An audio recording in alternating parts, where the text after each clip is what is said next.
अरिहन्ताणं नमो सिद्धाणं नमो आयरीयाणं नमो अध्यायाणं नमो लोये सौवसाहूणम्।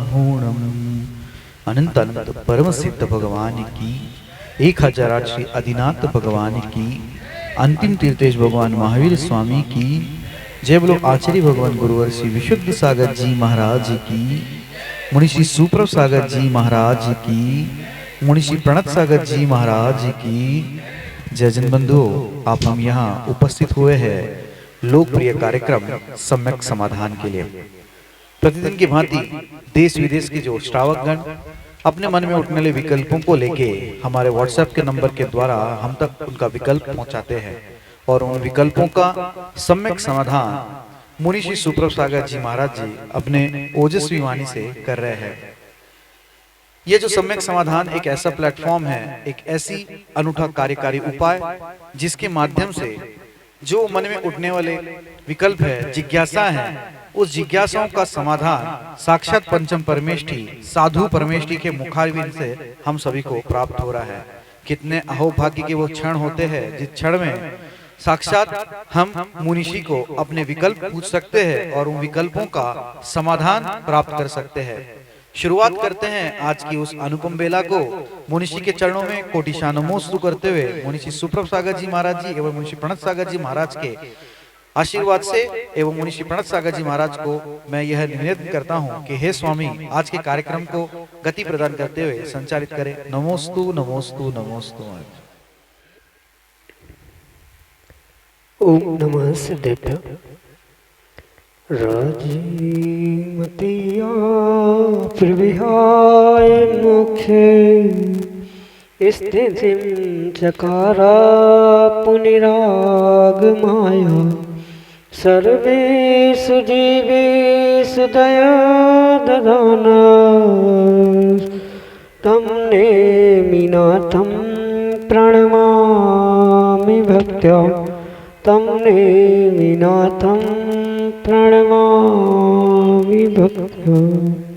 पंच परमेष्ठी भगवान की परम पूज्य आचार्य भगवंत गुरुवर विशुद्ध सागर जी मुनि महाराज जी की, परम पूज्य मुनि श्री सुप्रभ सागर जी महाराज जी की जय। बोलो मुनिषी प्रणत सागर जी महाराज की जय। विकल्प शून्य जीवन अनंत संसार का कारण है, तो विकल्प युक्त जीवन भी अनंत संसार का ही कारण है। लेकिन संसारी प्राणियों के मन में विकल्प तो प्रतिपल उठते ही रहते हैं और यदि उन विकल्पों को समीचीनता प्राप्त हो जाए तो वही विकल्प जो अनंत संसार के कारण थे, वही विकल्प अनंत सुख के साधन बन जाते हैं। और यदि उन समीचीन विकल्पों का सम्यक समाधान किसी निर्ग्रंथ गुरु से प्राप्त हो तो वह निश्चित ही हमारे कल्याण का मार्ग खोल देते हैं।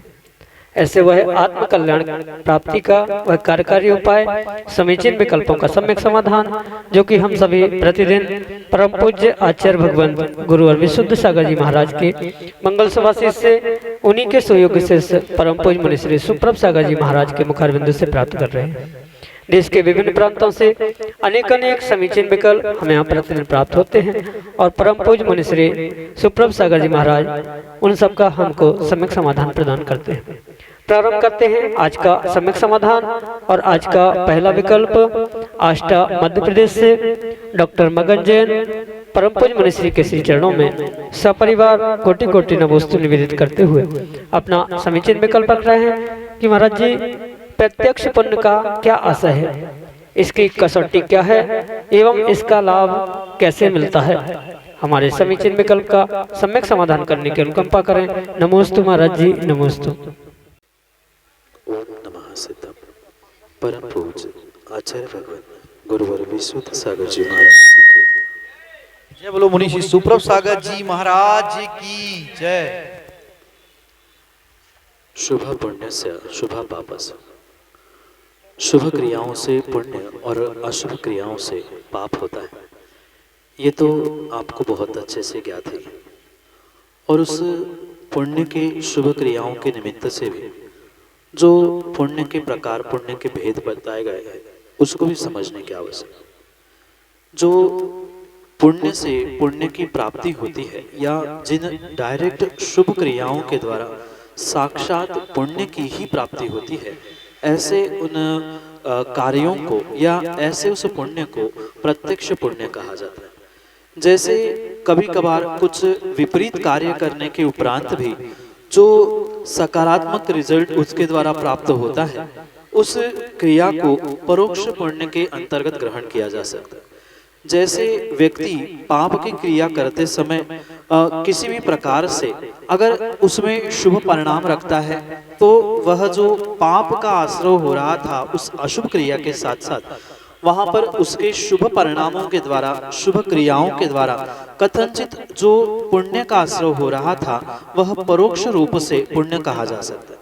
पर साक्षात जो सच्चे देवशास्त्र गुरु की आराधना है, उनकी पूजा सेवा आदि आदि के निमित्त से जो क्रिया रूप में भी शुभ है और जिसका शुभ रूप से ही आश्रयबंध होने वाला है, ऐसे उस कार्य को प्रत्यक्ष पुण्य के रूप में स्वीकार किया जा सकता है। और ये प्रत्यक्ष पुण्य ही जीव के लिए आने वाले समय में पुण्यानुबंधी पुण्य देने के लिए निमित्त बन सकता है। पुण्यानुबंधी पुण्य वह कहलाता है जो पुण्य के उदय में जीव पुण्य का सदुपयोग करते हुए आते हुए समय के लिए पुनः पुण्य को पुण्य में लगाता है।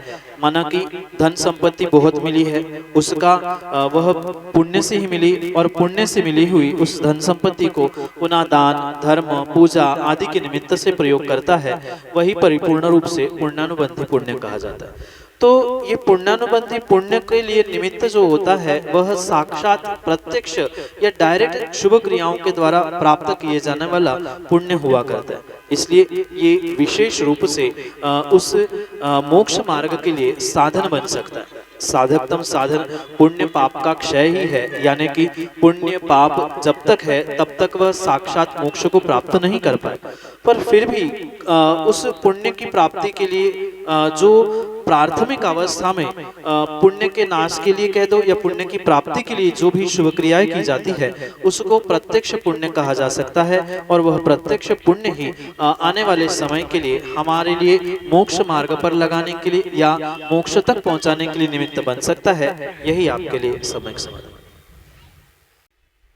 दिव्यांशु जैन, छतरपुर, मध्य प्रदेश से अगले समीचीन विकल्प के साथ हमारे सामने।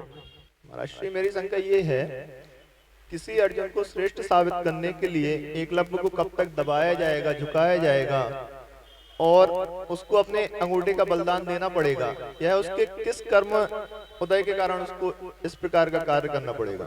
नमोस्तु महाराज श्री। एक बात दिव्यांशु बहुत अच्छे से याद रखना होगा, जो भी संसारी जीवों के साथ कार्य होता है परिपूर्ण रूप से वह कार्य कहीं न कहीं कर्मों का उदय बंध सत्ता आदि को लेकर ही चलता है। भले ही वह एकलव्य की अंगूठे का बलिदान, उसको दबाया जाना, ये सब कुछ सबको देखने में आता है, पर कहीं न कहीं उसके पिछले जन्म का कर्म का उदय वहां नहीं होता तो उसके साथ वैसा कार्य नहीं होता। भले ही ये कहने में आता है कि अर्जुन को श्रेष्ठ बताने के लिए द्रोणाचार्य ने उनके अंगूठे के बलिदान को मांगा था, पर कहीं न कहीं पिछली पर्याय में उसने किसी का अंगूठा काटने का या कहीं न कहीं ऐसे कर्मों का आश्रयबंध किया था जिसके निमित्त से उसके साथ वैसा कार्य घटित हुआ। और ये भी परम सत्य समझने की आवश्यकता है, जो भी संसार में कार्य हुआ करता है कहीं ना कहीं भले ही सामने वाले का 1% और दूसरे पक्ष का 99% भूल गलती या कर्म का कहीं ना कहीं लेना देना होता है, पर जब तक ये कार्य व्यवस्थित नहीं होता, यानी कि जैसे सामान्य रूप से कहते हैं कि ताली कभी एक हाथ से नहीं बजती, ऐसे ही कहीं ना कहीं वहाँ अर्जुन का और एकलव्य का और द्रोणाचार्य, इन तीनों जीवों का पिछले पर्याय का कुछ ऐसा कर्म का ऋणानुबंध था जिसके कारण से यह घटित हुआ। जैसे कि अन्य भी रामायण में भी आपने पढ़ा सुना होगा, रावण, लक्ष्मण और सीता, ये तीनों जीव कई भवों से एक साथ थे और उस सीता के जीव के लिए भी दोनों लड़ते रहे। बिल्कुल ऐसा ही कुछ पिछले पर्याय का निमित्त वहाँ जुड़ा था जिसके कारण से वह ये अंगूठा बलिदान करना या उसको दबाया जाना आदि सब कुछ हुआ करता है। इसलिए ये पूर्व कर्मों का ही कहीं ना कहीं खेल हुआ करता है, जिसके कारण से संसारी जीवों के साथ ये संयोग संबंध बनते। जैसे कि घर परिवार का, समाज का जो संयोग भी बनता है तो वो भी पिछले कर्मों के निमित्त से ही बनता है। और बिल्कुल ऐसा ही एक ही गुरु के दोनों शिष्य है, पर एक गुरु से शिष्य अंगूठा मांगता है और दूसरे शिष्य को बिना कुछ मांगे ही वह सब कुछ लुटा देता है। ये उस गुरु के प्रति उस जीव का, भले ही वर्तमान में वे उसके लिए दोनों एक समान थे, पर पिछले ऐसे कुछ कर्म का उदय था। पिछली पर्याय में अनायास रूप से अर्जुन ने कुछ द्रोणाचार्य के लिए किया होगा, या कुछ उस एकलव्य ने ऐसा कुछ किया होगा जिसके निमित्त से द्रोणाचार्य जी ने उनसे अंगूठा मंगाया था।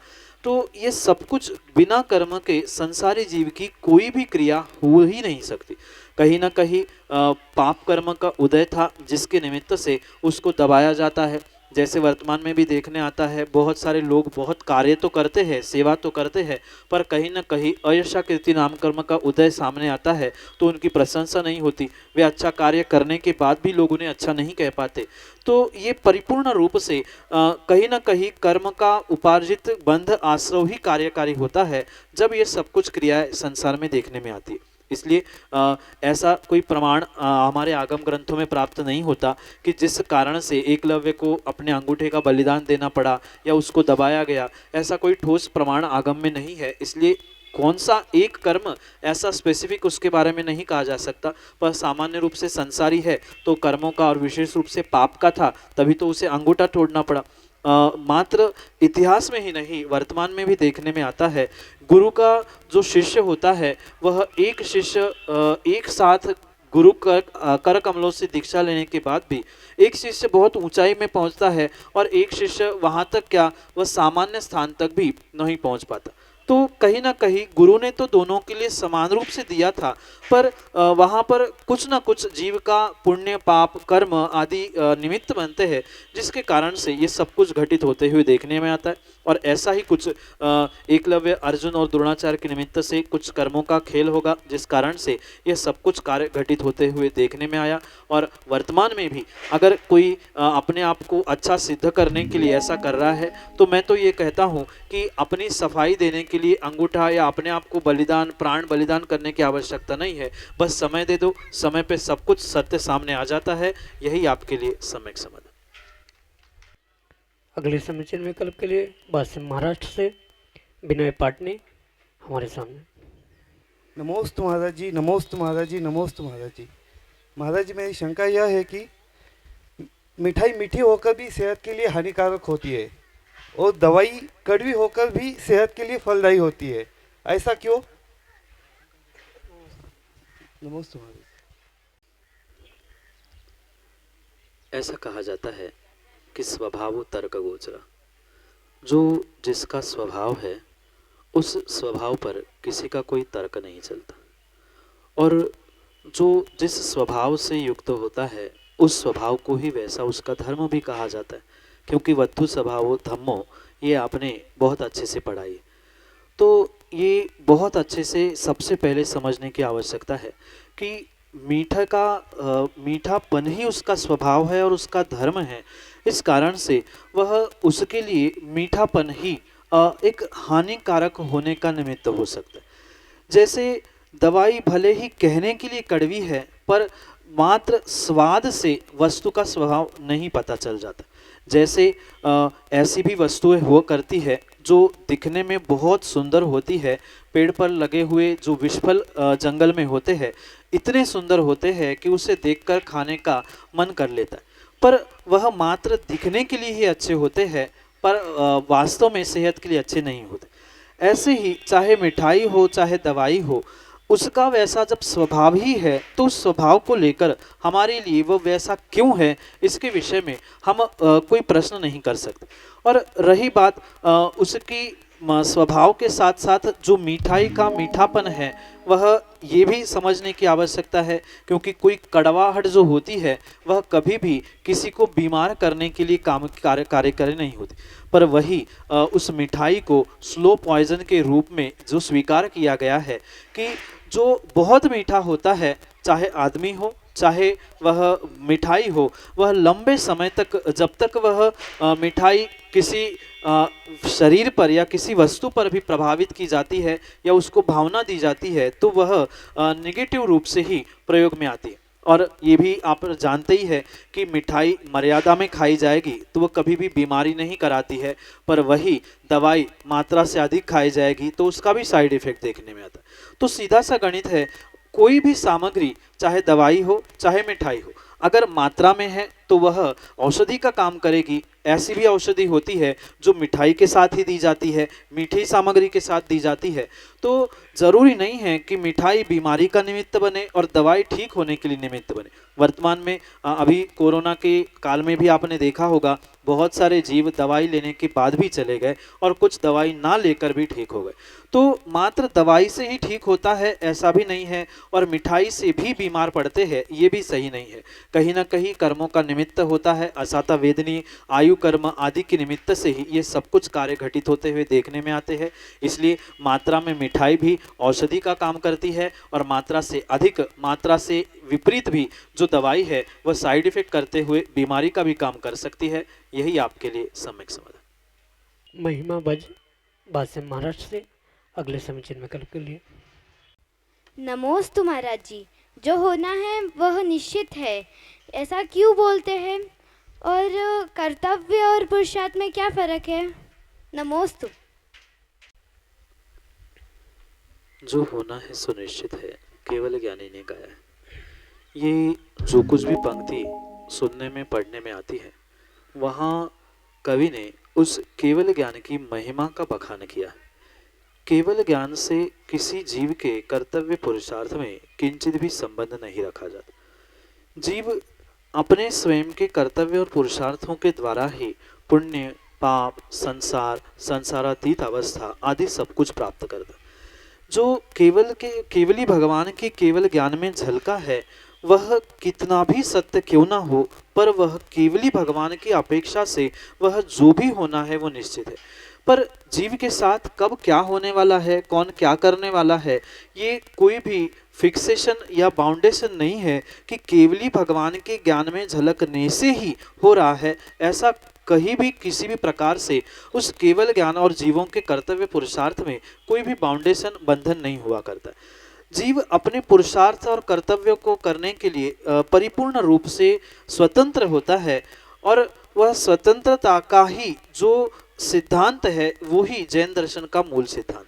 पर इतना स्वतंत्र होने पर भी जो केवली भगवान ने देखा है वह होने वाला नहीं है, अपितु जो होने वाला है उसको केवली भगवान ने उनके केवल ज्ञान के उस विशाल नेत्र के द्वारा प्राप्त किया है या ग्रहण किया है। इसलिए वह केवल ज्ञान की महिमा गाने के लिए ऐसा कहा जाता है कि जो देख ली के भगवान, केवली भगवान ने जो देखी है या केवली भगवान के ज्ञान में जो निश्चित है वो होने वाली है। पर क्या निश्चित है वे किसी भी सामान्य श्रावक को या किसी को भी संसारी जीव को ज्ञात नहीं हो सकता। इसलिए जीव को अपने प्रत्येक समय में पुरुषार्थ और कर्तव्यों को करते ही रहना चाहिए।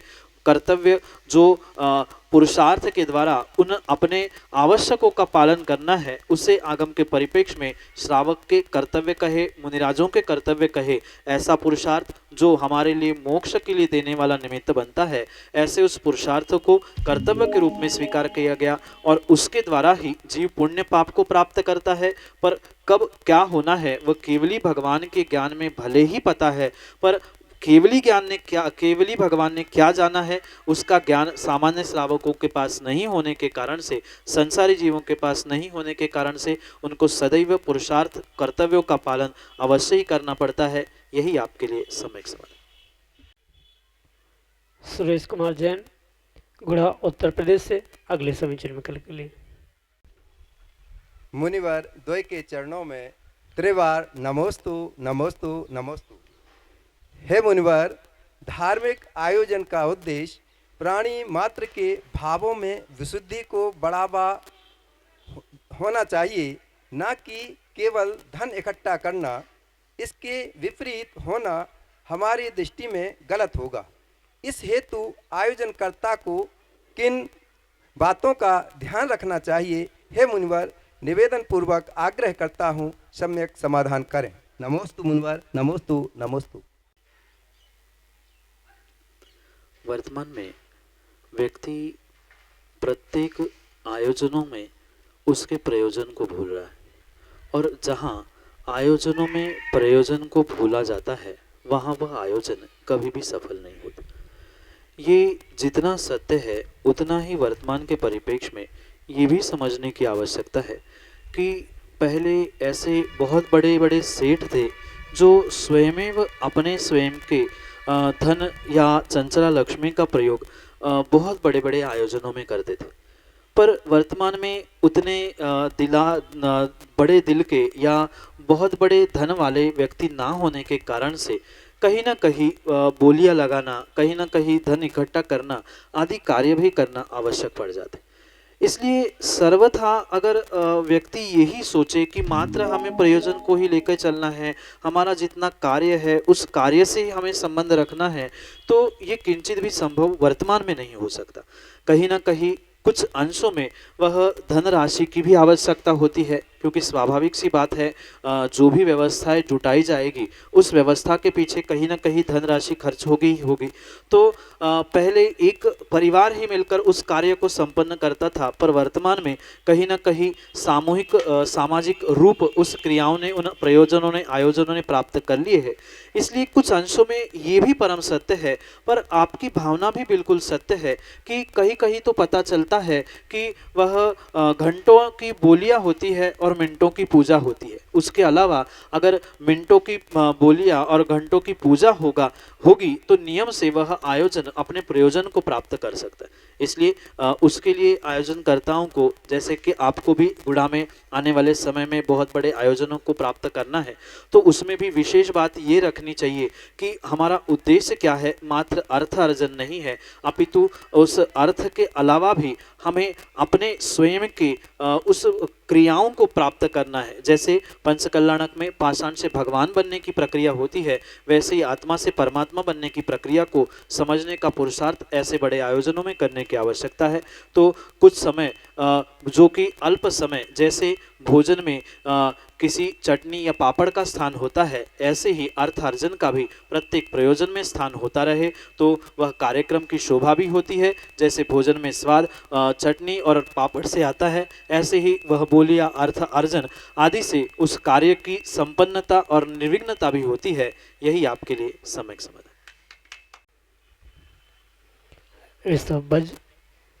भाष्य महाराष्ट्र से अगले संचित विकल्प के साथ हमारे सामने।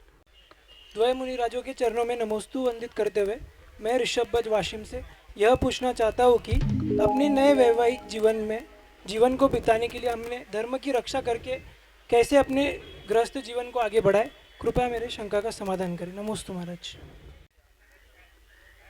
मात्र मुनि धर्म ही धर्म नहीं है, अपितु मुनि धर्म का ही लघुनंदन या छोटा रूप श्रावक धर्म के रूप में स्वीकार किया गया, और श्रावकों के निमित्त से भी उस धर्म के प्रतिपालन से धर्म की, धर्म क्रियाओं की, धर्म क्षेत्रों की, धर्म आयतनों की रक्षा अवश्य रूप से हो सकती, पर परिपूर्ण रूप से उस श्रावक धर्म को भी समझने की आवश्यकता।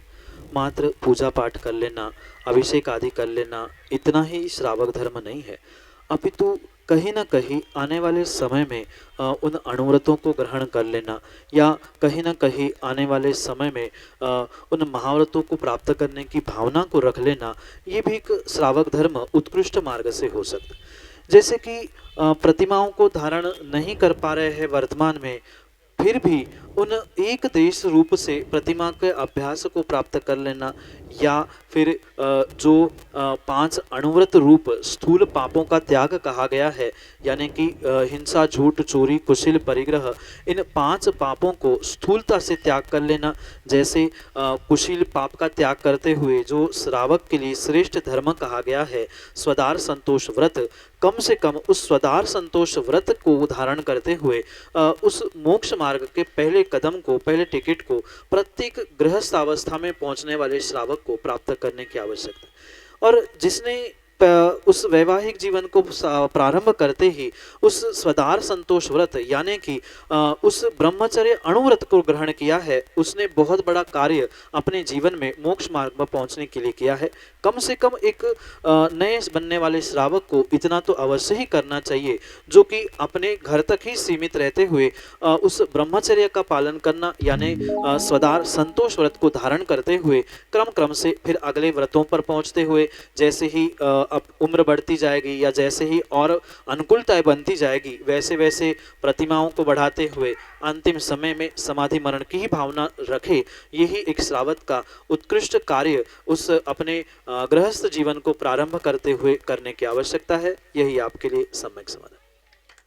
पारस पाटनी वासिम महाराष्ट्र से अगले समीचीन विकल्प के लिए हमारे सामने। द्वय महाराजों के चरणों में कोटि कोटि नमोस्तु नमोस्तु नमोस्तु नमोस्तु महाराज जी। महाराज जी, मेरा यह प्रश्न है कि हमें जैसे कोई तीर्थ वंदना या साधु दर्शन के लिए निकलना होता है, पर हमें उस कारण हमारे ऑफिस या कार्य से झूठ बोलकर समय निकालना पड़ता है, तो इसके लिए हमें कितना पाप और कितना पुण्य मिलता है, ये बताइए महाराज जी। पारस भाई, झूठ तो झूठ है, चाहे अच्छे के लिए किया हो, धर्म के लिए किया हो या अधर्म पाप के लिए किया हो, क्योंकि सत्य को, अहिंसा को ही हमारे यहाँ धर्म स्वीकार किया गया। और कहीं ना कहीं चाहे धर्म के लिए या तीर्थ यात्रा, मुनि दर्शन आदि के लिए भी झूठ बोला जा रहा है, तो उसका पाप तो आवश्यक है। पर यह भी परम सत्य समझना होगा कि उस तीर्थ वंदना के दौरान या मुनिराज की वंदना आदि आदि के दौरान हमने कितने अंशों में शुभ परिणाम किए हैं, उसके हिसाब से वह पुण्य पाप का बैलेंस बना दिया जाएगा। मतलब अगर झूठ बोलते समय हमने किस प्रकार से और किस उद्देश्य से झूठ बोला है, उस पर भी उस पुण्य पाप का प्रभाव पड़ता है। पाप तो लगेगा, पर जो हमारे तीर्थ वंदना के भाव थे या मुनि दर्शन आदि के भाव थे, वहाँ पर कुछ अंशों में ये तो देखने में आएगा कि शुभ परिणाम रहेंगे तो नियम से पुण्य का भी आश्रय होगा, और कुछ अंशों में जो झूठ बोल के पाप लगा था वह हमारे शुभ भाव अधिक होंगे, हमारे बहुत अच्छे परिणाम होंगे तीर्थ वंदना करते समय, मुनि गुरु के दर्शन करते समय, तो वहाँ हमारा जो पाप है वह पाप भी पूर्ण रूप से पुण्य में संक्रमित होने की संभावना हो सकती। पर मात्र इतना करने के अलावा अगर ऐसे झूठ बोलने के बाद हमें भीतर से टीस लग रही है कि हमने झूठ बोला है, हमने गलत किया है, तो गुरु के पास पहुंचकर उसका प्रायश्चित लेंगे तो उसकी विशेष प्रक्षालन भी हो जाएगा, साथ में विशेष शुद्ध भावों के साथ, विशुद्धि के साथ भगवान के, गुरु के, तीर्थ वंदना के जो भाव संजोए थे उससे भी हमें विशेष पुण्य भी मिल सकता है। इसलिए प्रायश्चित के द्वारा अपने आप को इस पापों से प्रक्षालन करने का पुरुषार्थ किया जाए। साथ साथ में जो तीर्थ वंदना करते समय हम इधर उधर का दिमाग लगा रहे थे, कम से कम आए हैं, झूठे ही बोल के आए हैं, तो अच्छे भावों के साथ भगवान की, गुरु की वंदना आदि को प्राप्त करेंगे तो नियम से वह पाप भी पुण्य में संक्रमित होकर हमारे लिए पुण्य रूप फलीभूत हो सकता है। यही आपके लिए सम्यक समाधान। जय जन बंधुओं, आप हम सभी लाभ ले रहे थे लोकप्रिय कार्यक्रम सम्यक समाधान का। प्रतिदिन यह कार्यक्रम 5:13 पे YouTube चैनल सुप्रभ वॉच के माध्यम से प्रसारित होता है। मोबाइल पे हर घर में आजकल स्मार्ट मोबाइल है, स्मार्टफोन के जरिए YouTube ऐप पे YouTube चैनल सुप्रभ वॉच है। सर्च करने के लिए मुनिषी का नाम सुप्रभ, सागर जी का नाम सुप्रभ, वाणी का पर्यायवाची नाम उवाच, सुप्रभ उवाच, ऐसे आप YouTube पे सर्च कर सकते हैं और चैनल को सब्सक्राइब करिए, लाइक करिए और शेयर करिए ताकि अन्य लोग भी इस कार्यक्रम के माध्यम से अपने विकल्पों का सम्यक समाधान प्राप्त कर सकते हैं।